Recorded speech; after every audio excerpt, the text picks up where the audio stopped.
जी, अस्सलाम वालेकुम। तो आज के लेक्चर में हम लोग डिस्कस करने वाले हैं वाटर।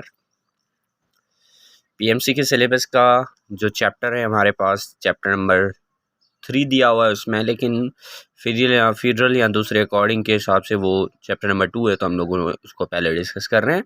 उसके बाद हम लोग बायो एनर्जेटिक्स को डिस्कस करेंगे। तो उसके अकॉर्डिंग आज जो हमारा टॉपिक है दैट इज़ वाटर। देखिए, सबसे पहली बात, वाटर का फार्मूला क्या है? वाटर का फार्मूला है H2O।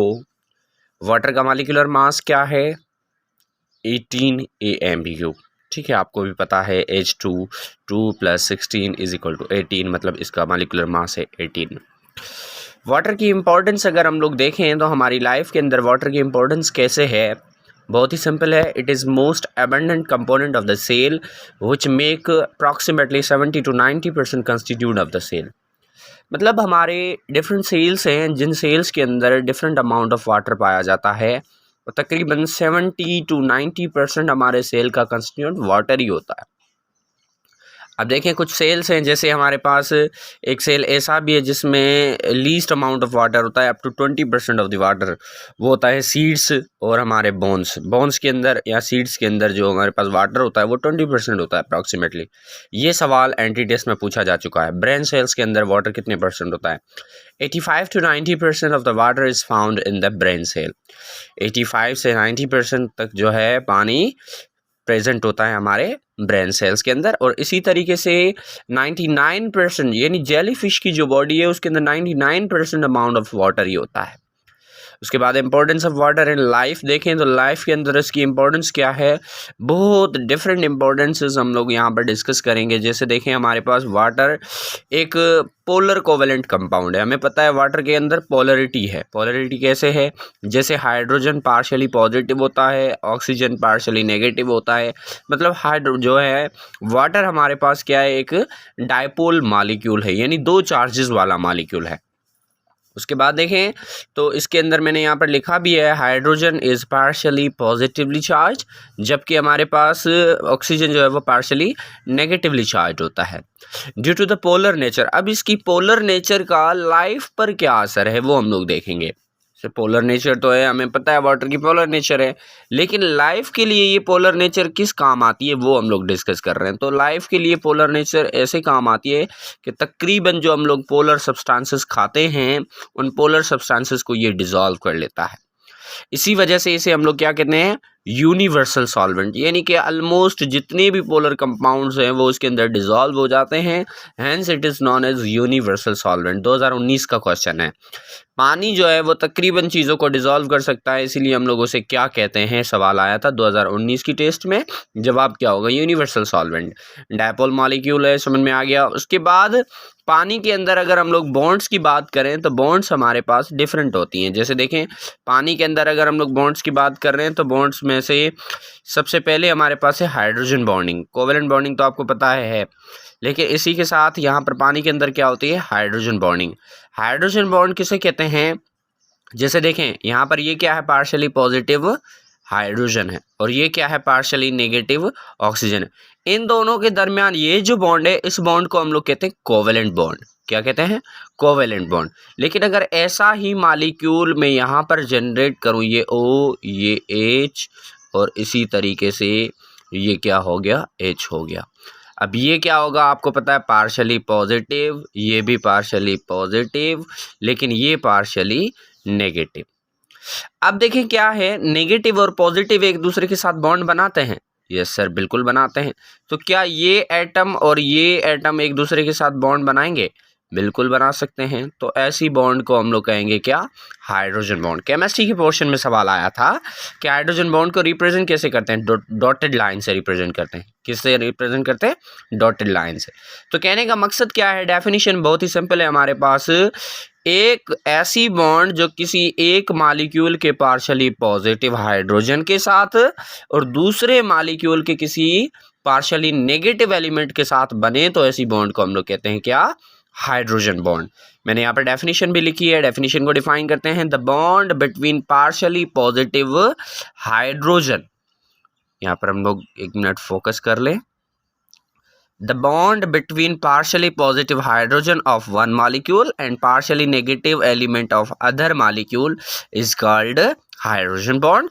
अब इस बॉन्ड की हमारे पास जो है लाइफ में इम्पोर्टेंस क्या है, हमें तो समझ में आ रही है कि हाइड्रोजन बॉन्डिंग है, लेकिन हम लोग तो वाटर की सारी बायोलॉजिकल इम्पोर्टेंस पढ़ने वाले हैं, तो इसके अकॉर्डिंग इसकी लाइफ में क्या इम्पोर्टेंस है। लाइफ में इसकी इम्पोर्टेंस बहुत ही ज़्यादा सिंपल है।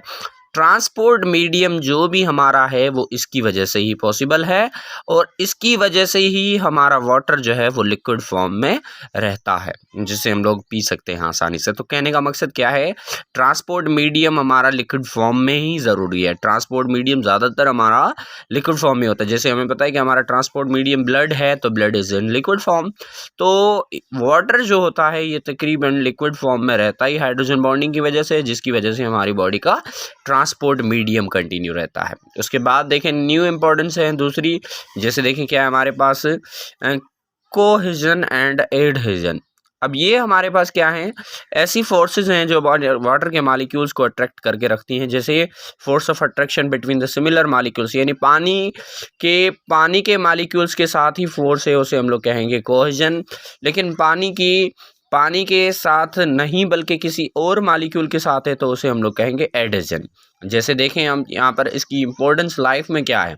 सर हमें समझ में आ गया कि सिमिलर मॉलिक्यूल्स के बीच में कोहेजन और डिसिमिलर मॉलिक्यूल्स के बीच में एडहेजन, लेकिन इसकी लाइफ में इम्पोर्टेंस क्या है। इसकी लाइफ में बहुत बड़ी इंपॉर्टेंस है बेटा। कभी आप लोगों ने पढ़ा है कि प्लांट्स के अंदर एसेंट ऑफ सेप, मतलब कि जो रूट्स होती हैं ये रूट्स वाटर को एब्जॉर्ब कर लेती हैं। लेकिन जब ये रूट्स वाटर को एब्जॉर्ब कर लेती हैं तो ये रूट्स से पानी ऊपर कैसे जाता है। लेट सपोज मैंने यहाँ पर चेन बनाई है। अब चेन के अंदर देखें तो ये भी वाटर का मॉलिक्यूल, ये भी वाटर का मॉलिक्यूल, ये भी वाटर का मॉलिक्यूल। अब लेट सपोज इस लीफ ने जो है ट्रांसपायरेशन की, तो ट्रांसपायरेशन के दौरान ये वाटर यहाँ पर आएगा, लेकिन वाटर का एक मॉलिक्यूल नहीं आएगा यहाँ पर। ये याद रखनी है आपको बात। कैसे, क्योंकि ये ऐसे ही है। जैसे देखें अब यहाँ से जो है मॉलिक्यूल्स हैं, सपोज करें कि ये पूरी की पूरी चेन है पानी के मॉलिक्यूल्स की। अब यहाँ से मैं इस तरीके से ऊपर खींचूंगा तो इनके दरमियान जो कोहेजन एंड एडहेजन की फोर्सेस हैं वो इन मॉलिक्यूल्स, ये वाले मॉलिक्यूल्स को भी ऊपर लेकर जाएंगे। जैसे देखें अभी जा रहे हैं ना, ये देखें इस तरीके से जा रहे हैं। तो ये जो है हमारे पास कोहेजन एंड एडहेजन का फ़ायदा है। इसी तरीके से देखें अब एडहेजन दूसरी क्या है कि ये मॉलिक्यूल्स इस के साथ भी अटैच्ड है, यानी ये स्टेम की वॉल्स के साथ भी अटैच्ड हैं, ताकि ये जो है, जैसे हमें पता है ना पानी तो रुक ही नहीं सकता, गिर जाएगा ऐसे, लेकिन इसको यहाँ पर रोक के रखने के लिए एडहेजन फोर्स भी लाजमी है। उसके बाद देखें क्या है कि हमारे पास high specific heat capacity. High specific heat capacity किसे कहते हैं। सबसे पहली बात तो स्पेसिफिक हीट कैपेसिटी किसे कहते हैं उसको समझ लेते हैं, फिर इसकी इंपॉर्टेंस समझेंगे। तो देखिए amount of heat required to raise the temperature of 1 gram of water by 1 degree centigrade is called specific heat capacity. मतलब कि पानी के 1 ग्राम का 1 डिग्री सेंटीग्रेड टेम्परेचर बढ़ाने के लिए जितनी भी अमाउंट ऑफ हीट चाहिए उसको हम लोग क्या कहते हैं, स्पेसिफिक हीट कैपेसिटी। इसकी लाइफ के अंदर इंपॉर्टेंस देखें तो क्या है, इसकी वजह से ही हाई स्पेसिफिक हीट कैपेसिटी की वजह से ही पानी को हम लोग कहते हैं टेम्परेचर स्टेबलाइज़र। मतलब हमारे टेम्परेचर को रेगुलेट करने वाला, हमारे टेम्परेचर को जो है गर्मी हो या सर्दी हो उसके अंदर बरकरार रखने वाला जो है ये वाटर ही है, जिसकी वजह से हम लोग कहते हैं कि हम लोग ज़िंदा रह रहे हैं। उसके बाद हम लोग हाई हीट ऑफ वेपराइजेशन देखें तो हाई हीट ऑफ वेपराइजेशन भी क्या है, amount of heat required to convert a unit mass of liquid into the gas. मतलब किसी यूनिट मास ऑफ लिक्विड को गैस में कन्वर्ट करने के लिए जो अमाउंट ऑफ हीट चाहिए उसे हम लोग क्या कहते हैं, हीट ऑफ वेपराइजेशन। और ये बहुत ज़्यादा हाई होती है।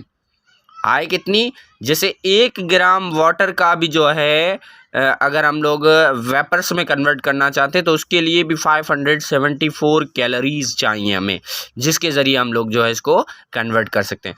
अब यहाँ पर हमें जो है ये बातें समझ में आ रही है कि भाई ये तो समझ में आ गया कि हाई हीट ऑफ वेपराइजेशन है पानी की, लेकिन इसकी बायोलॉजिकल इंपॉर्टेंस क्या है। तो बायोलॉजिकल इंपॉर्टेंस ये है कि कभी इन्वायरमेंट हॉट हो जाता है तो उसके अंदर हमारी बॉडी को कूल रहना लाजमी है, और ये कूल कौन करता है, due to the high heat of vaporisation. अच्छा, इसके अलावा भी बायोलॉजिकल इंपॉर्टेंस है, बहुत ही इजी है, इसीलिए मैंने यहाँ पर डिफ़ाइन नहीं किए। कुछ इंपॉर्टेंट थी वो मैंने यहाँ पर डिफ़ाइन की हैं। सब्सक्राइब माय चैनल और अपने दोस्तों के साथ भी शेयर करें, ताकि मुझे जो है एक कॉन्फिडेंस मिले कि भाई वाकई जो है मेरी वीडियोस से या मेरे लेक्चर्स से कुछ स्टूडेंट्स को फ़ायदा हो रहा है। इंशाल्लाह हम लोग बहुत ही जल्द एमसीक्यूज़ की सीरीज़ भी स्टार्ट करेंगे, जिसके अंदर हम लोग जो चैप्टर्स पढ़ चुके हैं उनके एमसीक्यूज़ भी करेंगे। Thank you.